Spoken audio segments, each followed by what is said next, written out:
اژدہے کی شکل میں آنے والا ایک اور جن۔ امام جعفر صادق علیہ السلام نے فرمایا، ایک مرتبہ حضرت امیر المومنین علیہ السلام ممبر کوفہ پر جمعے کا خطبہ دے رہے تھے کہ آپ نے لوگوں کے دوڑنے بھاگنے کی آوازیں سنیں۔ لوگ ایک دوسرے پر گر رہے تھے۔ آپ علیہ السلام نے فرمایا، لوگوں کیا بات ہے، تم اتنے پریشان کیوں ہو گئے ہو؟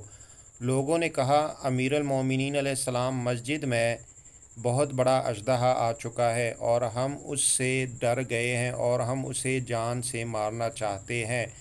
آپ علیہ السلام نے فرمایا، مت گھبراؤ اور تم اسے کچھ نہ کہو، اسے میرے پاس آنے دو، یہ ایک قاصد ہے، ایک ضرورت کے سلسلے میں یہاں آیا ہے۔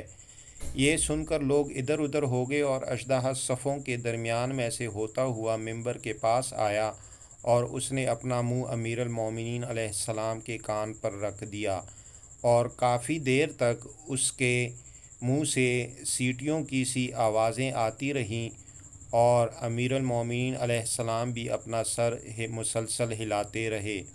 اس کے بعد آپ نے بھی اس کی طرح منہ سے کچھ سیٹیاں سی نکالیں۔ وہ ممبر سے دور ہو گیا اور اچانک صفوں کے درمیان ہی گم ہو گیا، اور اس کی یوں گمشدگی پر لوگوں نے تعجب کا اظہار کیا اور لوگوں نے حضرت سے پوچھا کہ اس اژدہے کا کیا معاملہ تھا؟